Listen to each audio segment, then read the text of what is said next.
So we continue our course about contemporary Russian art, and we stopped yesterday by the time of the collapse of the Soviet Union, and we found out that during Perestroika lots of new perspectives opened for the art world, and in the mid of 1980s the boom of the Soviet art has begun, and this were those famous Sotheby's auction in 1988 when Russian artists were sold at extremely high prices, but this success unfortunately did not last long, and probably the final stage of the demand for Russian art values in the world was the Golden Lion at Venice Biennale that was awarded to Ilya Kabakov for his total installation Red Pavilion.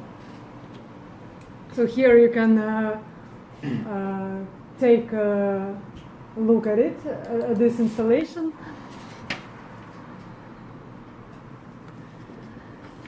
In fact, Kabakov first made this installation for the Düsseldorf Kunsthalle, and his goal was to show an image of this extraordinary and frightening country that he arrived from. At the entrance to the car you can see a complicated staircase here on the right, which actually is reminiscent to the Lysitsky designs. Have you ever heard about Lysitsky? Well, if you are interested in Russian avant-garde, he is one of our prominent avant-garde artists, designers, book illustrators, and he made a lot. He made a lot of theoretical texts also as well. And here Kabakov shows us, on the one hand, in the history of Russian art, the role of Russian avant-garde with this staircase, and its utopia.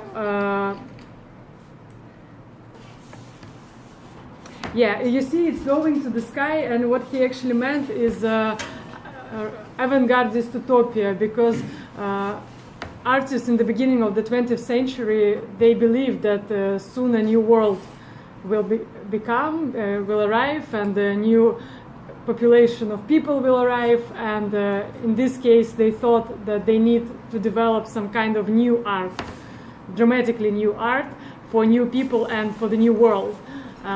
But this was quite an utopia, because later they understood that actually people will remain the same, and there is no new world actually beginning to arrive. That's why in some sort of way it was an utopia. Inside the car there was complete darkness, and instead of the windows there were social realistic canvases, and also they were accompanied with Stalin's songs and Stalin's marches of 1930s and 1940s. Probably 1930s was the most cruel time in our country, because Stalin has killed a lot of people, and just incredible amount of people were repressed. So Kabakov's symbolized it as well inside this pavilion, just to show this artificial screen of socialist realism.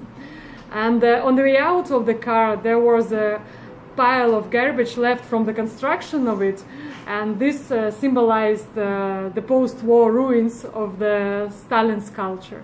So for this installation, Kabakov was awarded a Golden Lion on Venice Biennale in 1993, and actually this was the first and the last time ever when the Russian artist was awarded this highest award.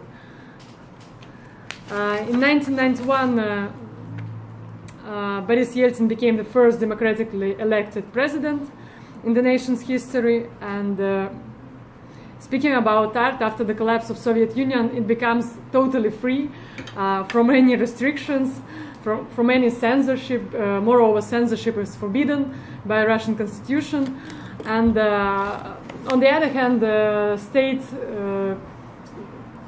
that didn't care about art at all. So anyone could do whatever they wanted to do since then. If we compare just the atmosphere in the art scene, we can say that in the 70s and in the 80s, contemporary art was a narrow circle of like-minded people. And in the 90s, situation has changed because there was no longer official or unofficial art, and all artists, they just started facing the art market. And there was a sort of transition to this Russian wild and brutal capitalism, and artists, of course, they also faced it in some manner, and this actually led to the victory of the aggressive individualism in their works and competition between the artists. In the early 90s, there were no museums of contemporary art, there were no foundations in the country, there were just few gallery spaces that gathered artists around them. Russia's participations in the Venice Biennale in the 1990s, it characterized with a regular shortage of funds, and in fact the creative selection criteria for projects were always mixed with the financial ones. So it meant that to the Biennale were sent those artists who had financial support behind them, and not those artists who were probably Звук нужен вам здесь? Да, он выключен? Включите, пожалуйста, если он... Нет, он включен. Вчера был включен. То есть уже проверяли? Ну давайте проверим, давайте.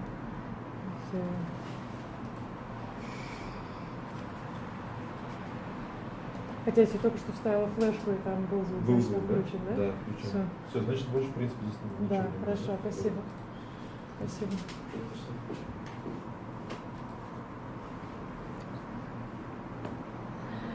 But in fact, if not Yeltsin himself, just the whole situation played a significant role in the development of contemporary art in Russia as it is now.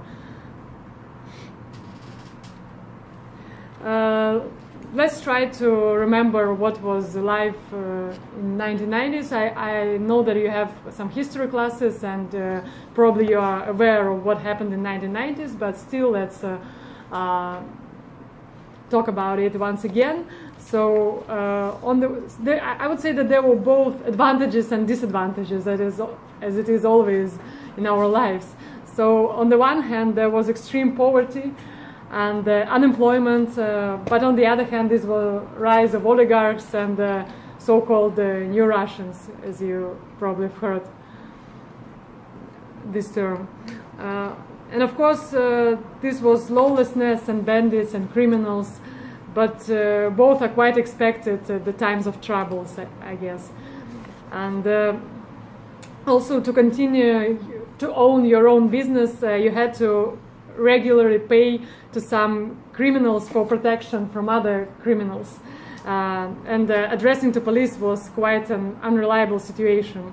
It is not that police didn't work at all, it did actually, but those criminals, they were seeking for integration and cooperation with the police and courts by bribing and putting the right people on the right places, you know, all that stuff. I think it's probably sometimes in the United States it's also could take place. And as a result, a lot of criminals emerged, and a lot of businessmen, politicians, and so on, they were getting killed every day just on the streets. And of course, as a result, many people, they just couldn't handle all these gloomy changes, and as a result, they became alcoholics or drug addicts or homeless.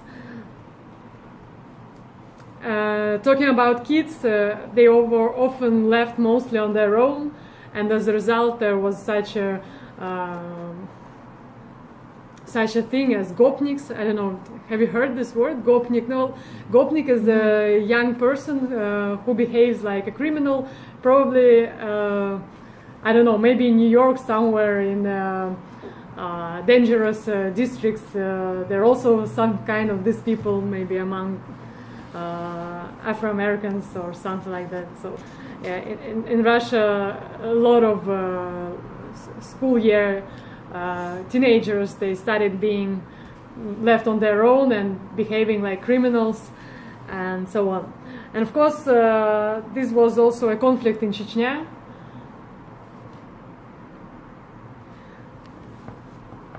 that found very high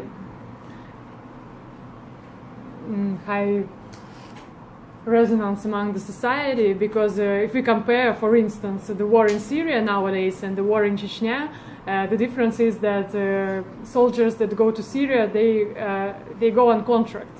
So this is their own decision. In Chechnya, there was a completely different situation, because these were young people, young boys who just finished their schools and that had to go to the mandatory military service. In case they did not go to the university, they went to the army, and the government was sending just these ordinary guys, boys who just graduated from school. So it wasn't their own decision. It just happened that they were not lucky enough to get to the army at this period of time. Also, it was very common for people who own their own business and build it up themselves to be considered criminals, because a lot of people didn't believe in legitimate business, that it could be successful without criminal support. I think it's also the difference maybe between the American and Russian mentality, that American people, they treat successful people with respect, and Russians, they always treat successful people with a suspicion, because they think that they are criminals and they were bribing, and that everything that they have is not fair. But at the same time, I would say that everything wasn't so bad. Actually, there were a lot of good sides of life in Russia in 1990s. First of all, these were open borders, and people started going overseas for holidays. And I remember this time when me and my parents, we first went abroad in 1994, and that was pretty cool, because we seen the whole world, and we got introduced to other cultures, to other opinions, just to other lifestyles, and that was interesting. And as a result, of course, a lot of new products started being available. If in 1980s and in the beginning of 1990s, the shelves of the stores, they were empty and there was nothing there. In the 90s, I remember all the Snickers, Kinder eggs, and Chupa Chups and chewing gums, they arrived to Russia, and all this consumerism also started being presented in our country. And of course, these were also new opportunities for entrepreneurship, for business, and many people started doing their own business and trying to earn money for themselves. For some people, this was a terrible situation, because they couldn't handle with this, but for others, they found lots of new opportunities, and they started being independent and earning money for their families and for life. Also, there was more or less free press. So actually, even though most of our TV channels, they were owned by oligarchs, but at the same time they were quite free, and there was no propaganda or something like that. So there were numerous TV shows and programs with opposite opinions, and so I can say that it was kind of free press. Also, this is from my memories. I remember there were crowds of people with Russian flags and posters with slogans on the streets during different kind of meetings and rallies for democracy. And what I remember is that their rights, they were really full of hope. And I remember that people believed that something will change, and that soon they realized that maybe now this is a tough time because of these economical changes and social changes, but still people believe that soon we will build a new country, because now we are free from Soviet Union and so on. So people, there was faith in their rise, and I think it's also a good point. Another thing that also is from my memories is that children were often playing outside with other kids, and I remember myself, I was playing with the other kids. Sometimes there were 10 or 15 of them, so quite huge groups. And probably we were the last generation who were spending time outside, but not inside playing computer games or watching TV and so on. So I really remember that we were all walking around on the streets, and actually on the one hand we were left for ourselves, but on the other hand I don't know, maybe we were more independent than contemporary kids, because since I have my own kids now, and I'm reading all those forums in the internet, and I see how other mothers treating their children, from my point of view, they're too much afraid for them, and they limit their freedom, and it's hardly to imagine now a little kid going out on the street alone, because all the parents think that he will definitely be run over by the car or something like that. At those times, we felt free to do what we wanted to do. I don't know, I wanted to show you some short extract from the movie Dead Man's Blood, but I know that you are planning to watch it. If you want, we can watch a short extract, or we can go further. Further? Okay. Because anyway, you will watch it later. That's a criminal drama in a Tarantino style about life in the 1990s with lots of blood and so on. So at the same time, switching to our subject, to the arts, I also picked some works of art that might portray this period of time. So we already talked with you about Tatiana Nazarenko last time, and these are her works from the 1990s. Here, this is a triptych, so there are 3 canvases, and it's called A Historical Monument, 1992.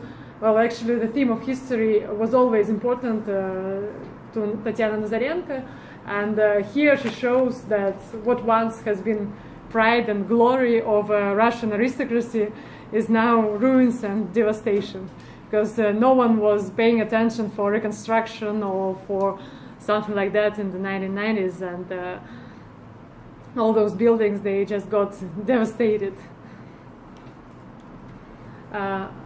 Also, as the life in the 1990s was getting more and more fussy, everyone was looking for his own place in this new Russia, and someone remains in the curb and unremarkable to the rest of the people.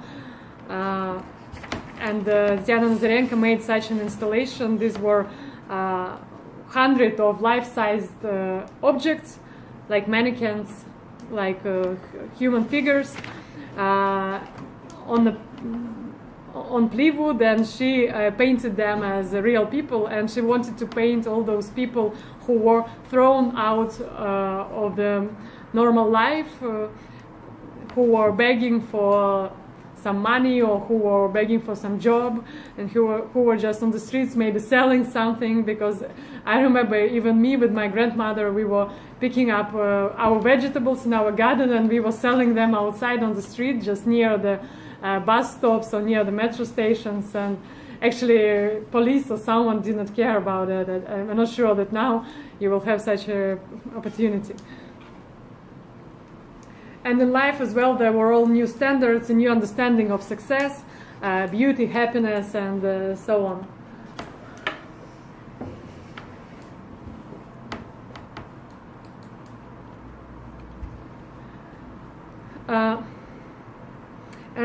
In these new economic conditions, many artists who were actually considering themselves to be artists in the 1980s, they switched to a new professional areas, I mean design and advertising, because they realized that it's easier to earn money there, because these spheres, they were in demand since 1990s, and in fact they gave up what they had been doing before, so they stopped their artist careers. Nevertheless, the reality of the 1990s was brimming over with tastelessness. As a famous art critic Oleg Kulik points out, is that the heroes of the current television advertising, all these twisted housewives and their grumpy mothers, were all the same inhabitants of the Kabakov's communal apartment, with one important difference. These little people are not endowed with any metaphysical experience and cause no sympathy. So in fact, these were just the same small people as previously, but in the phase of capitalist reality. And the next artist that I would like to tell you about is Konstantin Latyshev. He also had a professional artist education. He graduated Moscow Higher Art School, Stroganov's University. He actually became known already in the second part of the 1980s as a participant of the legendary Moscow art group World Champions, Чемпионы мира. In fact, these world champions, they were quite young, so they were like maybe about 20 years old, so they just finished their schools, and they openly hooliganed. They fought, they've been fighting, they've been setting fire, and they've been dipping their heads into a hot soup, so they behaved like punks, and they earned the steady reputation of punks. But in addition to auctionism, they also sometimes have been drawing some paintings, some pictures. But in the early 90s, the group broke up, so they probably just grew up. And most of its members, they changed their profession from the artists to the more fashionable and monetary interior designers and advertisers. But Konstantin Latyshev was probably among the few of them who remained being an artist, and he started doing his works in the style of pop art, but facing Russian realities. And at the same time, probably he was referring to his former friends and trying to laugh out their new work, new professions. So these were paintings in Warhol aesthetics with a short text under them. He also been exploiting these poster stylistics and Soviet speech cliches, proceeding from the fact that reality is full of bad taste. He draws his paintings in an extremely vulgar, even for the comics manner, and the slogans without which no opus of his can do. They are also as flat and dull as possible. So here, this is a work titled Suka Suka. He was trying to talk about Coca-Cola, but Suka is a beach in Russia. So he types it with the same script and points there and paints there these two women, probably about whom he is talking about. Oh, pardon, I didn't. Sorry. So this is this painting.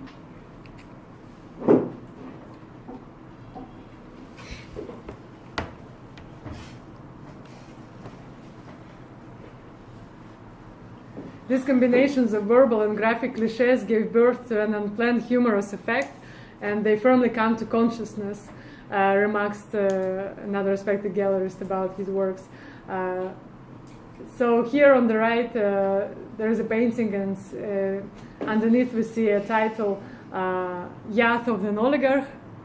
And here he meant that during the 90s, most of the oligarchs, they were trying to sell everything they can, and these bags you see there, they were quite common, because when people were flying to Turkey or somewhere else and buying or to China and buying some stuff, they were bringing it back to Russia in these bags and then selling it in the markets. Next cult figure of the 1990s is Oleg Kulik. Probably you've heard about him something, no? You didn't? He was born in Ukraine, in Kiev, and in 1987 he came to Moscow. In the beginning of the 90s, he worked as a curator in the Regina Art Gallery, and he is actually known among the professionals for his great expositions. For example, he once put the canvases on the wheels, so public could choose either way to watch it. And once he brought live leopards and pigs inside the gallery, so he was known as a curator. But then he switched to being an artist finally, and probably he is most well known for his performance as a man-dog.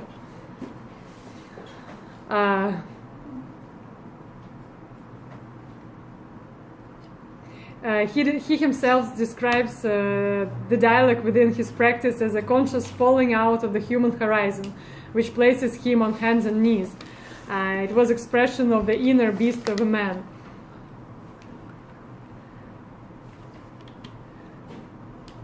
So here is a documentation of these performances, and he was really very famous in Russia, probably more famous than any artist, because he was running out on the streets and biting people like a dog and behaving like a true beast, like a true dog. So he was losing his human's appearance and turned to be an animal. That's how he himself explained his idea. I did not have the money even for bread. I had no choice but to run around the streets like a homeless dog and bark at people.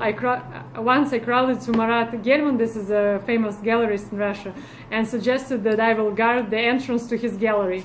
I said to him that if you take me, I'll be faithful to you like a dog on chain. Firstly, Gelman sent him out, said that you're crazy. But then he called him back and said, okay, you can come and do this performance. And then Kulik wrote that I realized that the promotion would not be very successful if I just sit on the leash next to the entrance to the gallery, and I needed dynamics, so I had an idea to connect Sasha Brenner, that was another performance artist, famous one, who would take me to the chains. After the first performance, in the newspapers was written what the people brought to people naked running around the streets and rushing on passers-by. And Mayor Luzhkov, he promised to deal with this problem of naked people, naked hungry people running on the streets of the city. But I think that what is good about this performance is that it is so symptomatic for those period of time. It was sort of a sign, sort of an image of what people felt actually, because they were trying to find their place in lives, and they were just running outside the streets and trying to find some money to earn, some way out of their situation. So they were really almost like dogs on the streets. That's what Oleg Kulik also said about this performance. In post-Soviet Russia, people learned to speak for themselves. These artists behaved as if they had just hatched from the egg of ideology, because they had lived in a country where art was underground. It wasn't present in the social scheme of things, and suddenly art had this opportunity to go outside in the street and participate in life. Of course, you could continue to create behind closed doors, but my generation felt that it's not enough. So they decided that art need to go out of the galleries, just on the streets. And I also like this opinion, as Alexander Ivanov, head of quite respectful publishing, Russian publishing house, he said that naked Kulik on the hood of Moskvich is almost equal to the dressed Yeltsin on the armor of the tank.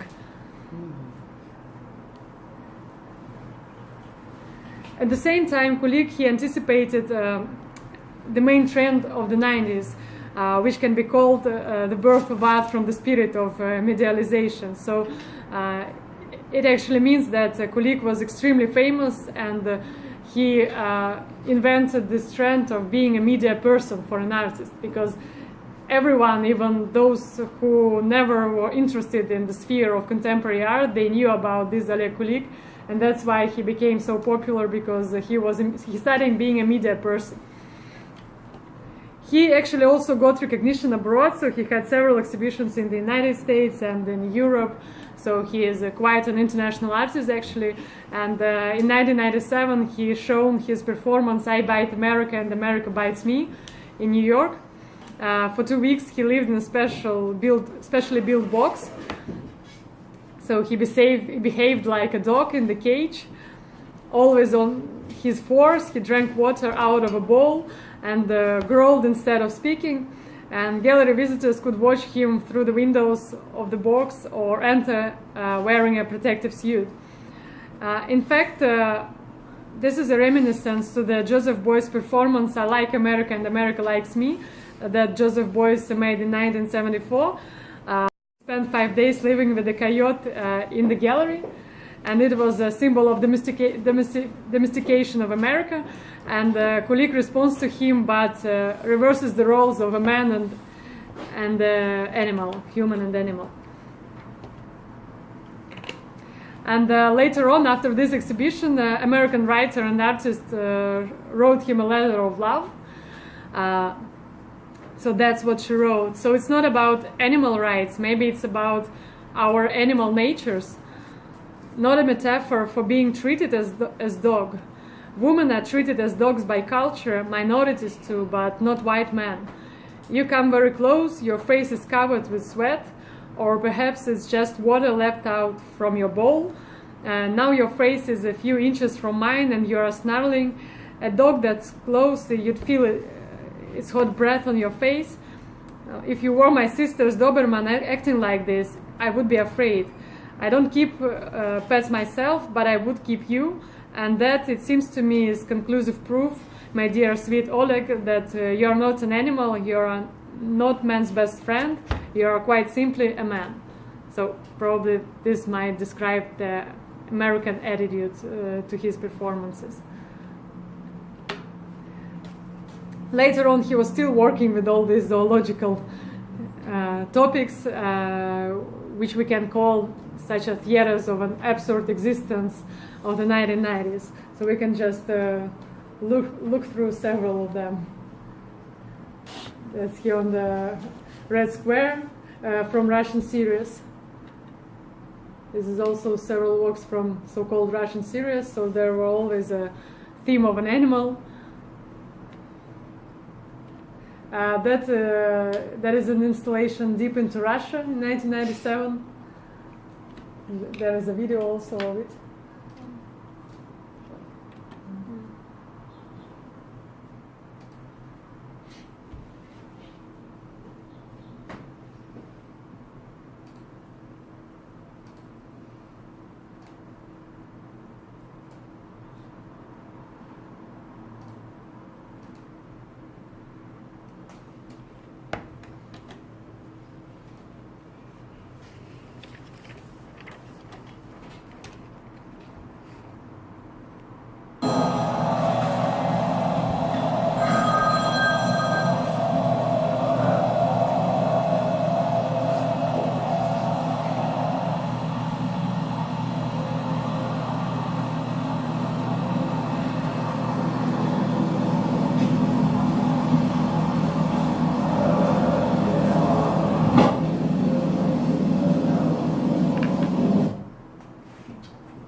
So that's how he thought you can go deep into Russia for better understanding of what Russia is. The next artist, he is actually a young person. He was born in 1991, so he started his career in the middle of the 2000s, but I decided to talk about him in this period of the 90s because this is a Chechnyan artist. He was born in Chechnya, and his works, they are mostly about this war, about his memories about this war when he was a little boy. So that's why I decided to show them here, just to describe, just to talk about this issue of Chechnyan war. His name is Aslan Gaisumov. He's really a very young person. He graduated from the College of Design in Moscow and later from the Institute of Contemporary Arts. And in 2016 he was awarded a state prize in the field of contemporary art, which is called Innovation in the category New Generation. He first started being known for his participation in the 4th Moscow Biennale of Contemporary Art, and he immediately was invited for the main project. And today he is also the youngest artist in the collection of the State Hermitage Museum, and also the youngest owner of the Future Generation Art Prize. In 2017, he was among the 68 Russian artists whose works were selected by the curator group for the first Triennale of Russian Contemporary Art, organized by the Garage Museum of Contemporary Art. So, and these are his works. This is a series called Untitled War. I would like to read you a short abstract from the catalog to the exhibition. How can we talk about war without resorting to the language of reportage or newsreels? How can we talk about war without histrionics, voyeurism, and excessive emotion? How do we convey tragedy without profiting from the shocking images? The artist Aslan Gaisumov speaks about war with the help of books. So he uses books as media. For Gaisumov, books are primarily a phenomenon of human culture, a source of knowledge and a document of history.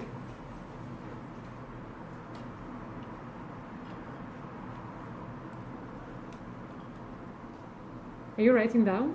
Okay.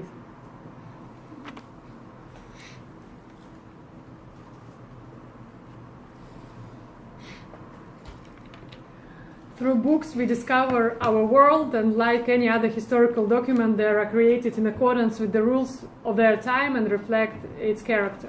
In Gaisumov's work, books are ridged and jagged without spines or even their hearts, with turnout pages, wounds inflicted by nails and clock mechanism. These books show the traces of cruel stories and events that have become witnesses and victims. Obviously, for Gaisumov, this is the war in Chechnya, which he was plunged into at the age of 3. And like any war, as Susan Sontag has written, it was an ineffable experience that cannot be defined by words and escapes definition.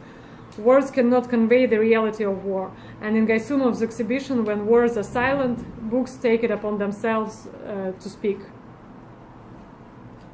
So he was making this true genius objects with books, as if they are exploded, as if they are bombs. So he is working with them. Well, books by themselves are quite a powerful media. But not only, he also made some other installations about this topic.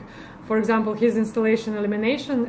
This is actually the installation that is been donated to the State Hermitage Museum by the Public Art Foundation, and now is one of the youngest artists presented in this museum, and one of the first modern works in it as well. So what is interesting about this installation is that he this time he's been using the gates that suffered from war. And gates in Chechnyan culture, they have a special meaning. In addition to the protective function, they are being understood as a face of the house, as the status indicator of their owners and the portrait of their owners. And what is interesting is that the artist collected these gates throughout Chechnya, and have been exchanging them on a new ones. So the situation is that still in many houses. You want to come in?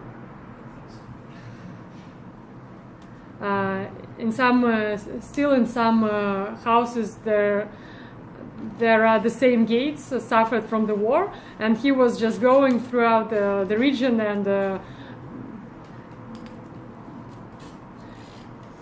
asking their owners if he can give them just new ones, and so that's why they agreed and gave him these suffered ones. He also uses the game of light underneath these gates, just to show the boundaries of reality and the other side of the peaceful life.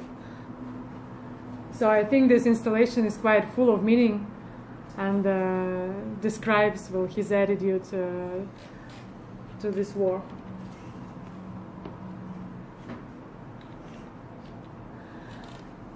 But, well, dark side of life in the 1990s wasn't the only topic that was a sphere of interest of the artists. There were also some brighter sides of the 1990s, and definitely the artists of the generation, these are Vinogradov and Dubossarsky, probably the most authentic artists of their time. Their paintings embodied the post-Soviet era fantasies, desires, misconceptions, and contradictions. Moscow conceptualism and conceptual art of the 70s and 80s, with its closeness and elitism, started being a thing of the past, and the new artistic language had to get to close quarters with mass media. And these artists, they realized that, well, it's good to be popular, it's good to be media persons, instead of being a small circle of closed-up personalities. So what is interesting about the works of art is that they used actually this traditional form of an easel painting, like social realist did. But at the same time, they are using just different subject matters for their art. They are full of bright stories, and it's actually it's kitsch, which you can see. I don't know, maybe it's not.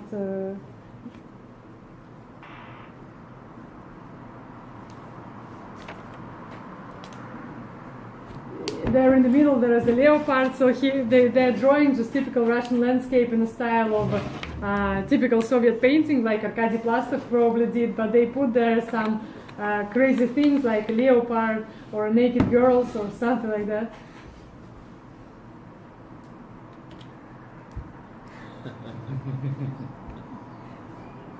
Yes, this is also a very famous work of the Vinogradov Dubossarsky, which is called Open Air, a painting for a school. So, as I told you, our last lecture, in USSR, most of the artists, they were actually busy by making posters and doing some paintings for the public spaces like schools or pioneer camps or something like that. And here they draw in the style of these Soviet paintings, but they put there another figures, another characters inside these paintings. Well, also speaking about the 1990s, European and American movies, they became mainstream and they were extremely popular, and the young generation, they were mad about American movie stars like Arnold Schwarzenegger and the cult movie Terminator. And I also probably have to say to you that in the beginning of the 90s, actually, many families started having video recorders, unlike the 80s, because in the 80s, video recorder was a luxury, and in the 90s, it was already widely spread, and the 90s, it also, this was a time of very huge video piracy in 1990s, so almost all the VHS, they were actually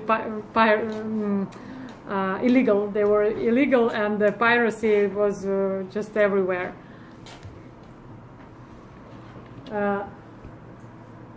This is their work, Million Red Roses, where they depict our famous stage singers like Alla Pugacheva and Philip Kirkorov. They were heroes of the 90s, I mean of the mainstream and of the media, but they're still actually on screens nowadays. What is interesting is that actually everyone knows in Russia that Philip Kirkorov is gay, but no one in Russia, there are no public figures who are telling about their homosexuality, and this painting was also made by Vinogradov Dubossarsky in 1995. So they depicted this in their sinner in their kitsch manner,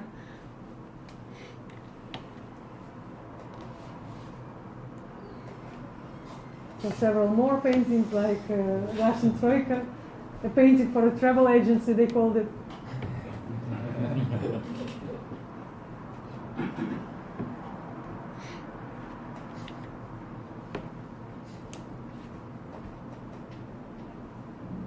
Christ in Moscow, Christ. It's, by the way, not so far from our university. It's Mayakovskaya Street on Tverskaya, Mayakovskaya metro station, Tverskaya Street. So they were showing this social grotesque and try to imagine the situation if Jesus Christ comes on earth in Moscow in 1995 or 1999.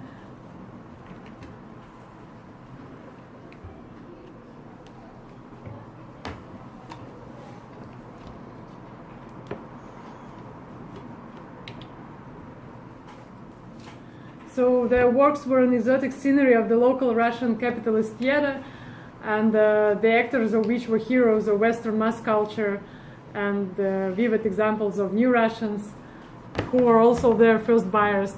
These artists, they're quite expensive, and almost all the time you can find them in top 500 of Art Price report, the world's the most expensive artists.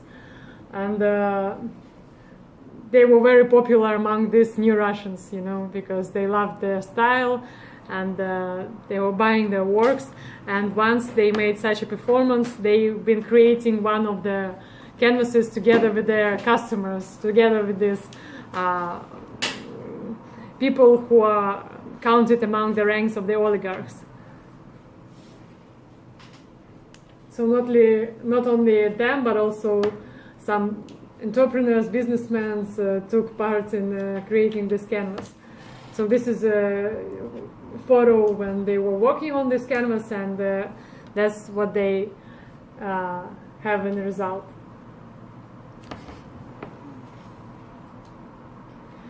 So their works, they are truly an image of a generation and an image of the lifestyles of the 1990s. These brightful and tasteless pictures of life, full of so many things.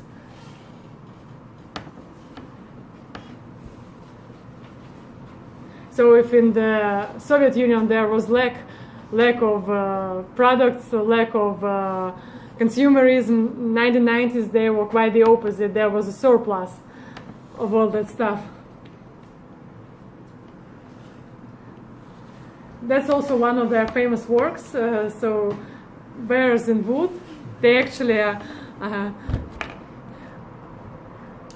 referring to the famous painting of Ivan Shishkin that you probably definitely will see in Tretyakov State Gallery.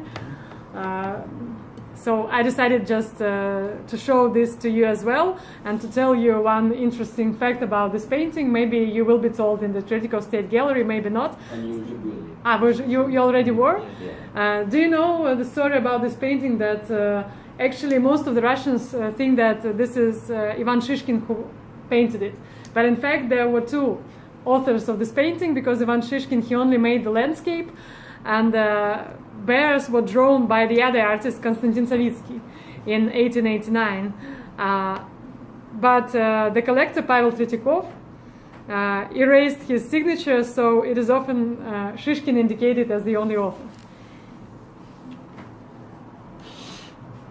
And maybe Vinogradov Dubossarsky here again talks about those huge plast of Russian culture that is behind every Russian person, behind every Russian artist, and that it's difficult to create something new and something valuable in comparison with all those things made in the past, and that's their attitude to this issue. These are their works of 2000s already. I decided to show them to you as well, because we will not talk about them tomorrow. This is also a famous painting. Do you recognize this person? This is Natalia Vodianova, our world famous model. You don't know? You don't know her?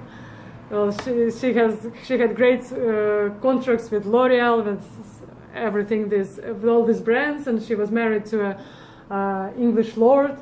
So She's quite a famous person. And why they painted her within this bus or trolley bus, I don't know, because she is always telling her story of her life, that she was born in Nizhny Novgorod, not a small town, but a regional town, so it's not a capital, and her family was very poor, and she had to work on the market selling vegetables together with her mother, and this is truly part of her identity, and she's telling about it all the time in the interviews. And the Vinogradov Dubossarsky decided to draw her inside the bus, even though now she's very rich and world famous figure. They decided to make this sort of a joke, painted her within this public transport.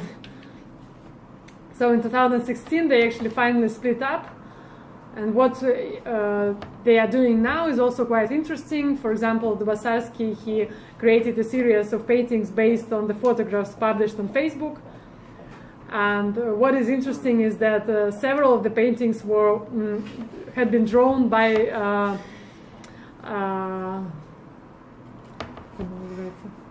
нейросети.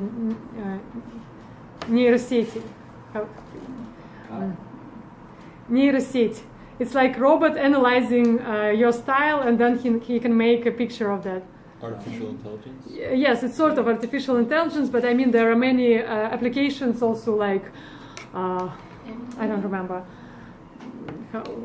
how they are titled actually. Well, doesn't matter. So several of the images were made by the artificial intellect. We can say so. And Vinogradov's last exhibition was a series of sketches from the window of the train, Moscow-St. Petersburg. And it's also quite interesting because he says that Russian forest is a special environment where time flows in its own way. So that's what they are doing now. We have a break, right? So we'll continue after the break. Can I ask one question? Yes, of course. You could say you're a child of the 1990s. Actually, I have two questions if you have. Yes, I am. Yeah. So, you could use one word to describe the 1990s. What would it be? Well, it's difficult to say because it was my childhood, and I think that every person remembers his childhood as some good thing. Then, yeah, but... Well, I would say that I think that for me and for my family, life in the 90s was better than life in 2000s, even though probably we are the exception. Uh-huh. But if for Russia as a whole? I think that most of Russians would say that they like life in 2000s more than life in 1990s. What I liked about those periods of time, as I felt it, I think that there was much more freedom, much more liberalism, and people believed that they are capable to bring some changes, that they can do something. So they were more about American dream at those times than it is now. I would say so. And then second question. So Russia, on the one hand, embraces everything from the West, embraces American culture, yeah, and on the other hand, hates it. And I remember when I first met Katya, it was like 10 years ago, maybe? Maybe even 15. Yeah, you were a student here. Yes. And the first thing you said when you met me, oh, you're American? I hate America. I did? Uh-huh. I know, I can't. So you said, I hate America, I will never go to America. I did so? Uh-huh. And how many times have you been to America? Excuse me for this. But it's interesting. I'm begging your pardon. No, but it's interesting how we have an idea of something, and of course we change, yeah? Of course you change. I think it was because I was a teenager and I was at those periods of my life when I was in contradiction to everything, Yeah. and I was trying to be to bring some epatage. Yeah. but Maybe I was telling this to you not because I really meant it, but just because I wanted to, I don't know, to fight with you or something. No, I could see that. I remember you don't know anything about America. How can you hate it? But then, you've traveled there, you've been there, you have American friends, and so of course, I changed my mind. We open up our world and then we learn something new. But so my question is, Russia and many Russians have a love-hate relationship with America. Yeah, they embrace America, but at the same time, they criticize it. Do you have any ideas why? on the one hand, maybe just on the level of the social intellect, maybe we're a little bit, we feel competition with the United States.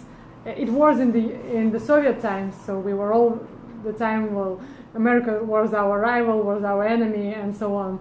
And now it is also like that. We are trying to bring some of our traditions and some of our identity and to put it against American ones.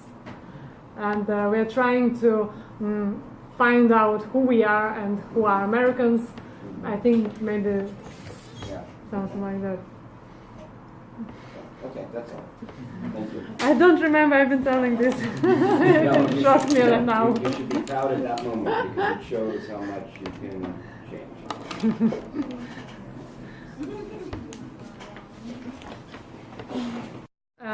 Andrey Bartenev is probably also representing this bright side of the life in 90s, and he also can be called as the artist of the generation.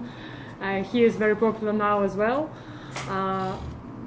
He expressed this energy of the 1990s in his works, in his performances. He is actually a performance artist, and he was started being well known in the 1990s with his performances in the nightclubs, in fashion shows. So he was also kind of a cult figure. He was born in the city of Norilsk. It's on the far north, so it's behind the northern pole, not northern pole, Полярный круг. Arctic Circle, yes, it's behind the Arctic Circle, so the weather is terrible there, it's very cold, and half of the year there is a polar night, and his art is absolutely quite the opposite. It is so bright and so brilliant and vibrant, so probably he was trying to express those things that he lacked during his childhood in Norilsk. After the collapse of the USSR, he says there was this immense window over Russia, open to every opportunity, every possibility. It was crazy. One could do anything. It was a huge promise. I did so many performances, did so many crazy things. So that's the other side of the life in the 1990s, because it was full of opportunities. And social lifts, they were open, and you could succeed and grow to a very to a kind of business elite and social elite. He actually started being known worldwide. He's also kind of an international artist. I know that he is reading lectures somewhere in Europe. I think in Scandinavia or somewhere. Maybe I'm wrong, but he is quite an international artist, and he is known all over the world. And his first recognition as an artist, his international recognition came to him when he presented his performance "The Snow Queen" in 1994. He created just some insane costumes that included modern garbage and Soviet children's toys and fluorescent paints. The motive was dictated by the surrounding reality, because in 1994 the store shelves, they were flooded with all these Western goods, and people like savages swept bright and shiny packages and then could not part with them. Gladly changing the gray and boring Soviet past to progressive Western culture, Russian society simultaneously lost something unique and original. That's what he thought of that.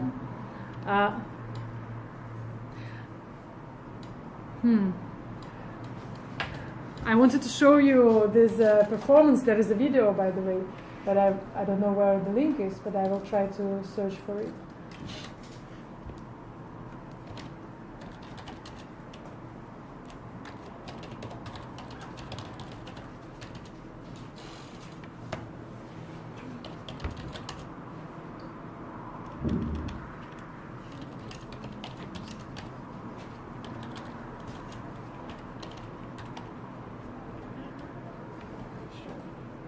Here it is.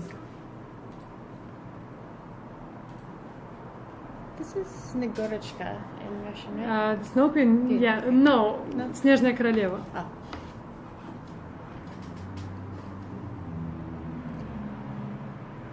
So you see all these brands like Camel.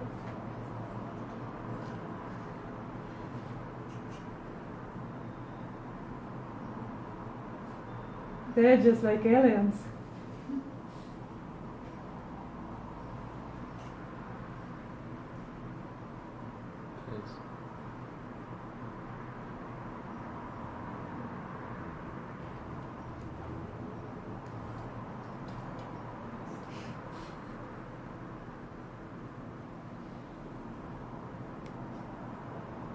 He's famous for creating this different kinds of insane costumes.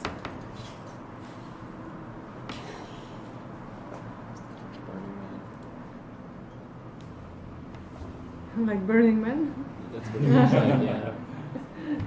Yes, maybe.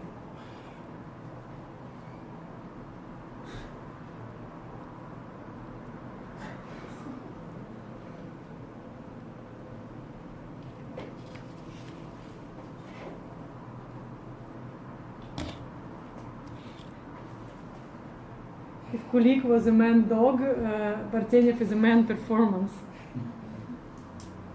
And he was dressing like that, going to the nightclubs and everywhere in Moscow.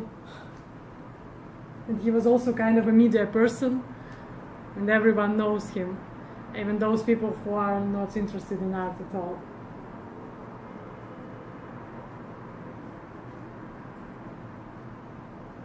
But many people knows him as such a freak, but in fact, not so many know that he is quite a serious artist, and he is a very good lecturer, and he is teaching contemporary art. And I've been on his exhibition, and I've seen the videos that his students are making. They are really very cool.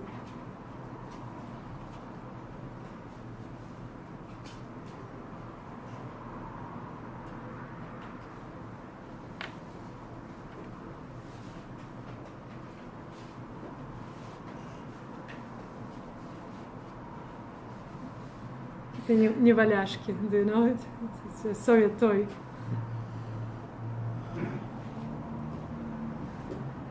Nevalyashki is a doll that never falls over, walks back and forth. What do we call it? Giacomo? No. Little kids have it. I have no idea.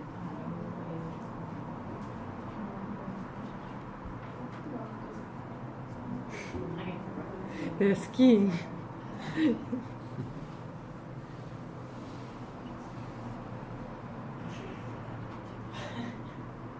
Where was this? In Yurmala, in Latvia.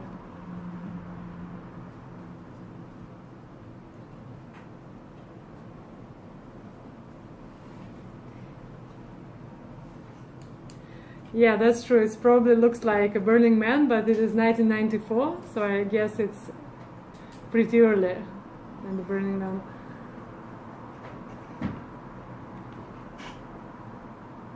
It's quite long.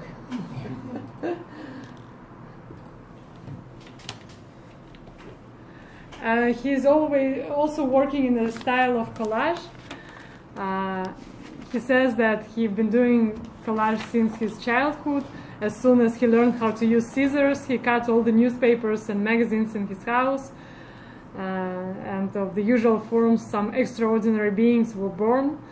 And in many ways, it is thanks to the collage vision that Bartenev creates such costumes for his performances.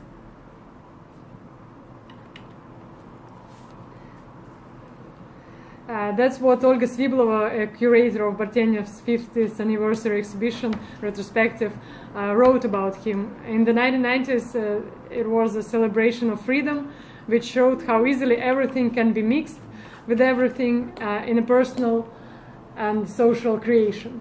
Moscow was covered with terrible stalls where you could buy almost everything, starting from the Bible, sneakers, and the yellow press. That was a real symbol of the 1990s.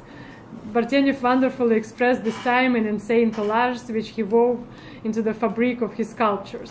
he showed incredible, exciting energy, which is today nostalgia. Then it seemed that everything is possible.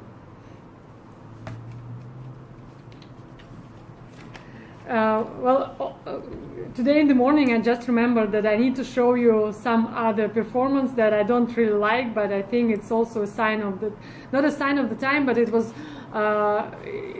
very famous at the time. And when we remember the 1990s, when we look back to 1990s, we can't just not to mention this performance. It was called Young Atheist, when Russian artist Avdei Teraganyan he arranged the exhibition at the art fair Art Manege in 1994, and he actually he brought their insecrated icons that he bought in the church store, and he put them in front of the paintings, and he invited the public to ruin and to destroy them with the axe.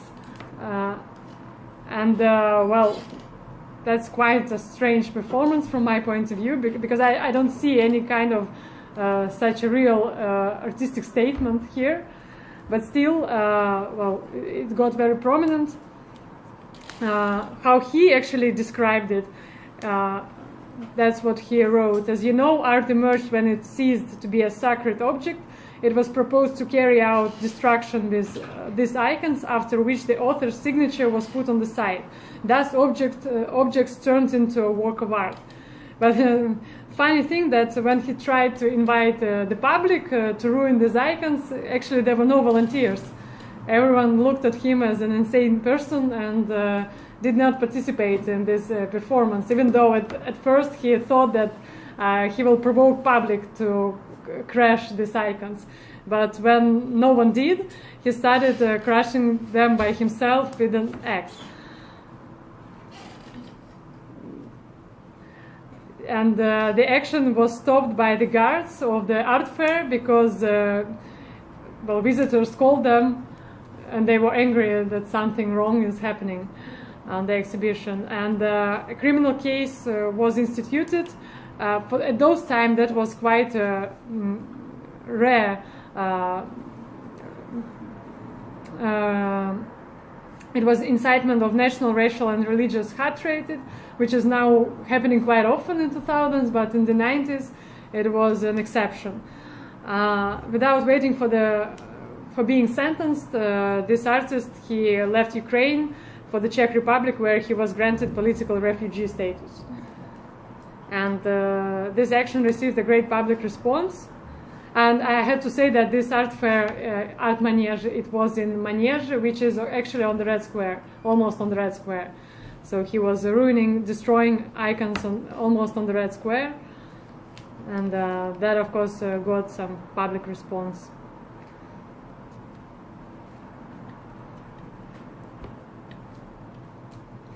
Well, if Yeltsin, as we been talking with you about, he didn't care about the field of contemporary art at all. So he gave absolute freedom to the artists and to everyone who wants to express himself, no matter way he is willing to do it. Moscow Mayor Luzhkov, who was in charge since 1992, if I'm not mistaken, yes. He, in the contrast to Yeltsin, he started being associated with the new post-Soviet traditionalism. He was a protege to several painters like Ilya Glazunov, Alexander Shilov, and Sergei Andreyaka, who are known for their paintings on the theme of Great Russia, orthodoxy, and monarchy. They also won a fame of court artists, because Luzhkov provided them with museums titled by their names, with educational institutions, and some other privileges. Here is the work of Ilya Glazunov.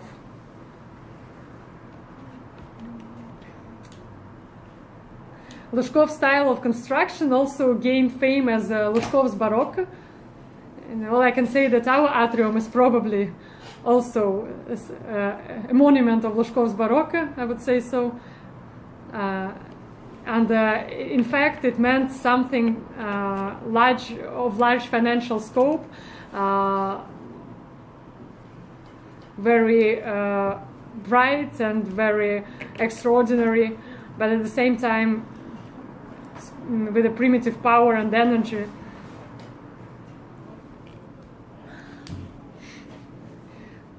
What Luzhkov probably was trying to do, because he was not a professional in architecture or in arts, but he was trying to jump over the Soviet past, which was gray and dark, and he tried to find something in the Russian history and to bring it to contemporary realities.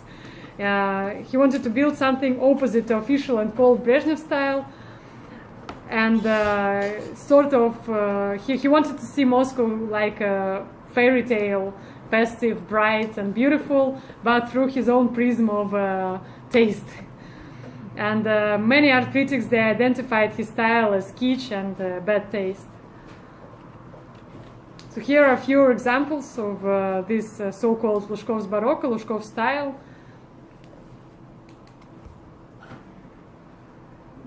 A residential complex Patriarch on Patriarch Pons. You will probably see it.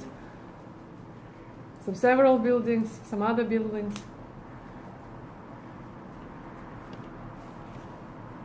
But anyway, the most appropriate spokesperson for this aesthetic, political, and financial direction can be considered the sculptor Zurab Tsereteli, who was a friend of Luzhkov, and he is probably a friend of Luzhkov. He was born into a well-connected Georgian family, and he went to France to study in 1964, which was quite an extraordinary situation for typical Soviet people. And where there he met Picasso and Chagall, whom he cites as his source of inspiration.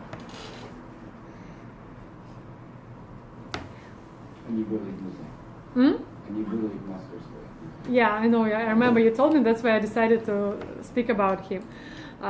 He actually started working as a sculptor already in the middle of the 60s, but he wasn't quite famous until the 1990s.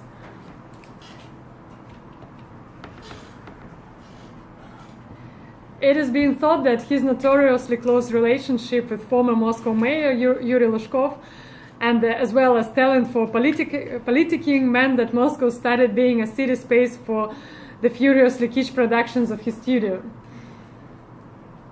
And the most obvious and notorious of which is the Peter the Great Memorial on the Moscow River. Yesterday, when I've been preparing for this lecture, I found this joke. I didn't know it by myself. I don't know if you will understand it or not. Pushkin is our everything. You know, Russian poet Pushkin. We used to say that Pushkin is our everything, Putin is our always, and Tsereteli is our everywhere. Because his sculptures, Moscow is flooded with them. But let's talk about Peter I, Peter the Great, because it's one of the most controversial works of Zurab Tsereteli. It's 98 meters high, and it's been installed in 1996. There is also a rumor, a widespread version, that actually this is just a modified statue to Columbus, which Tsereteli unsuccessfully tried to sell to USA, Spain, and Latin America in 1991 and 1992 to the 500th anniversary of the Europeans' discovery of the American continent. But that's not actually quite true, because there are slight differences between them. Here you can see both of the models of the sculptures. One is to Peter the Great, the other one to the Columbus. They're a little bit different, but at the same time, well, one can notice that there is no, he didn't try his best on the solution of these two statues. They're quite similar anyway. Nevertheless, many people, they still believe that the statue of Peter is, after all, Columbus, because it's dressed in the traditional Spanish clothes. So it violates historical certainty, because he is dressed not in Russian style, but in Spanish style. And there were some interesting stories with Tsereteli's monuments. For example, monument to Columbus, it had to be installed in New York on the Roosevelt Island, According to Tsereteli himself, Presidents Mikhail Gorbachev and George Bush took part in the choice of the model. However, against the installation of the 126 meters high statue was the mayor of New York, Rudolph Giuliani. Actually, if it would have been installed, it would be higher than the Statue of Liberty. And after that, virtual wanderings of Columbus began through the whole America. First, they found a place for him on the ocean coast in Florida, but the state authorities abandoned the project because of financial problems. And then there was an idea to establish it in Ohio, in the city of Columbus, bearing the name of the seafarer, actually. But there arose a completely unexpected problems that the Indians considered Columbus the symbol of European colonization. And as a result, the idea was postponed for many years, and now the work on installing the monument goes, but not in the US already, but in Puerto Rico.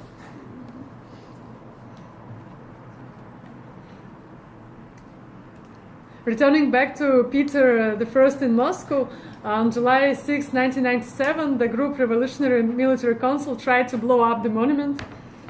According to them, the explosive was already planted, but the blasting was cancelled in connection with possible victims among passers-by and further destruction. And according to another version, the explosion was prevented because of the anonymous call. And since then, the public access to the monument has been closed.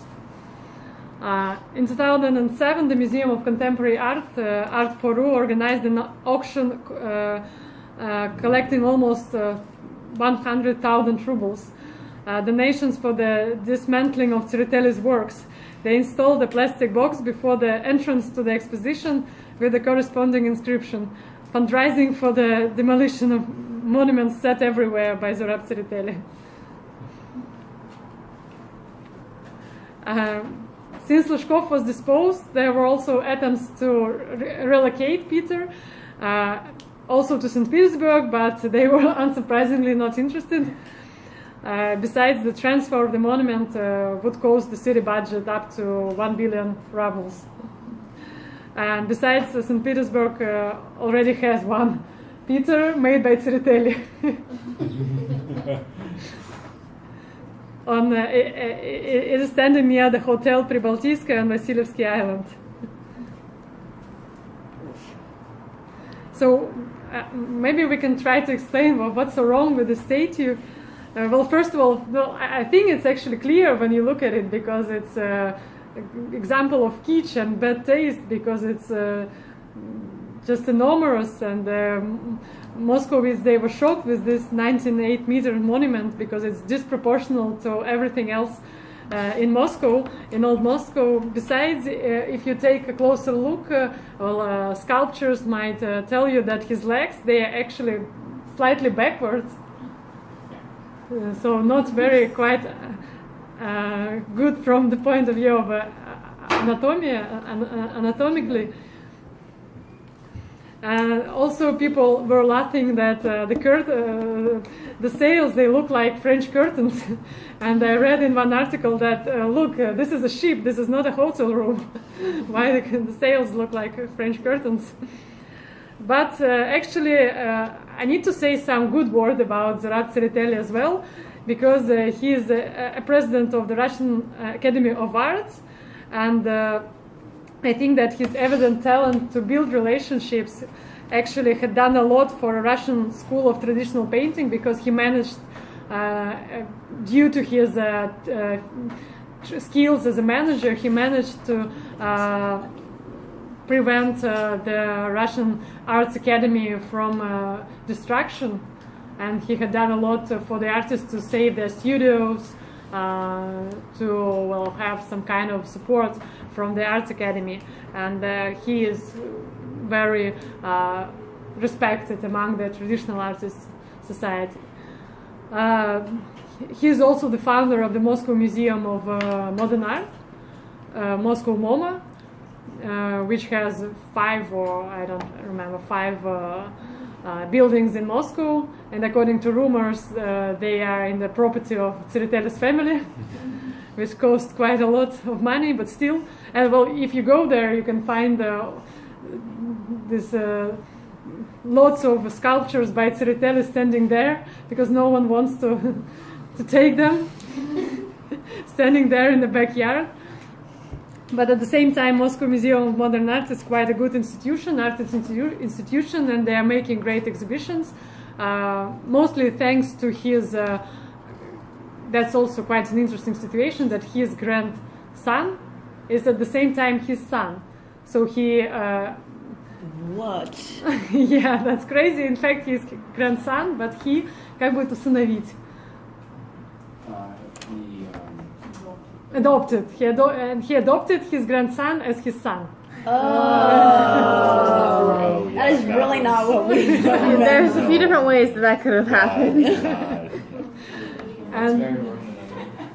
And Vasily Tsereteli, his grandson or his son, I don't know how to say how to say it right. He educated in the United States, so he has brilliant English, and he has a great experience in Western business and so on. And when he arrived back to Moscow in the beginning of 2000s, Zurab Konstantinovich made him the director of the Moscow Museum of Modern Art, and they are making really international level exhibitions.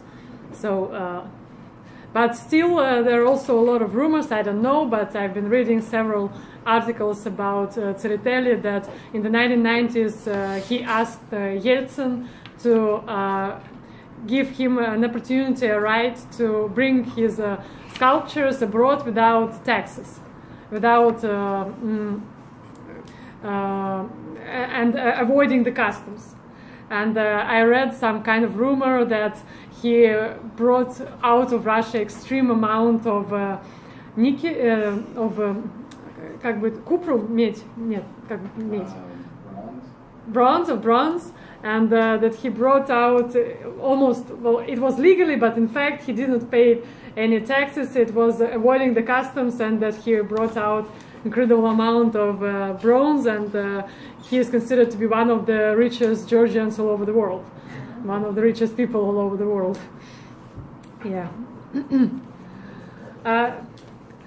If we want to talk about some movies that I probably would like to recommend you to watch, these are not only Brat 1, Brat 2 and Жмурки, which I guess you will definitely watch here. I wanted to mention the movie Dust, Пыль.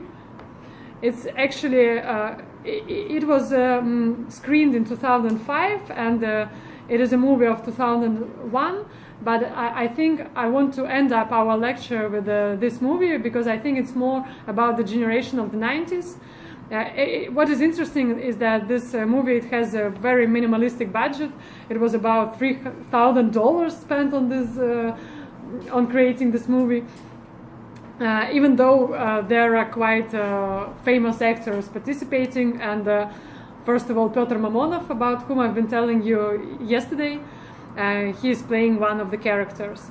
Well, the main hero, Alexei, is a passive young outsider with a bloated body and a poor vision.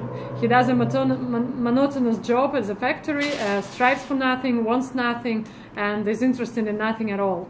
And one day, the CIO of Alexei's plant invites him to his office, where he meets two FSB officers who offer him to help the motherland science and to take part in a secret experiment.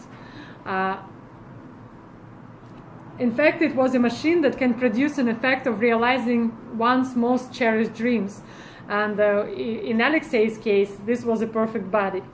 And once the experiment is completed, he is supposed to forget everything and die soon, as the machine's effect on humans is devastating as radiation.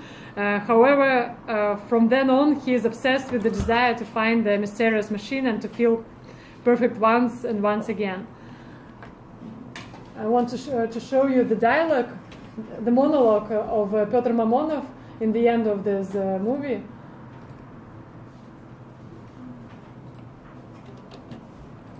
I also found it with English subtitles.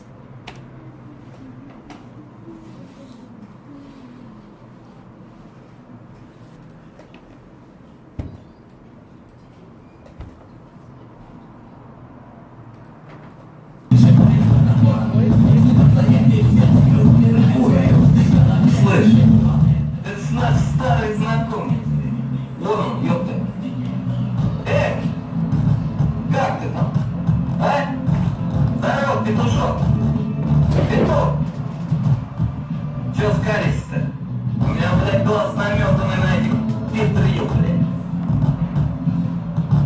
Охуеть, смотри, как он мне распетушил. So these are the gopniks actually. Да, я ему ёбну.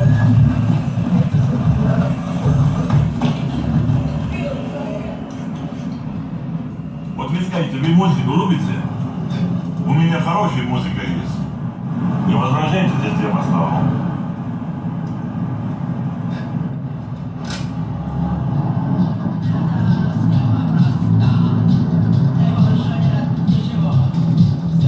You see, this is this song of Tsoi.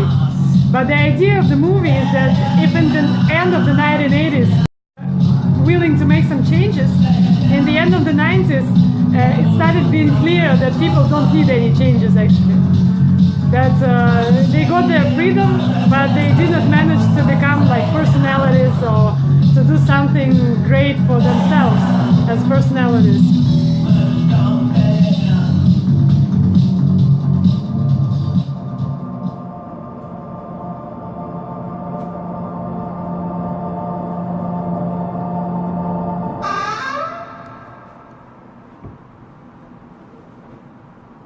Петр Мамонов.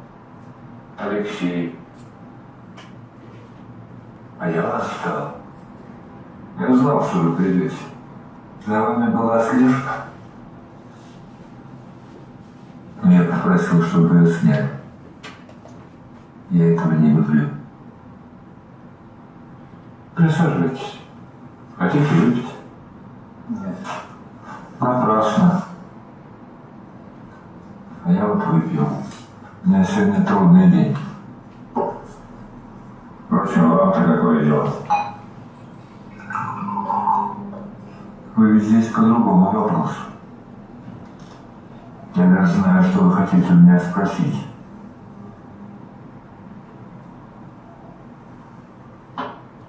Ну? Спрашивайте.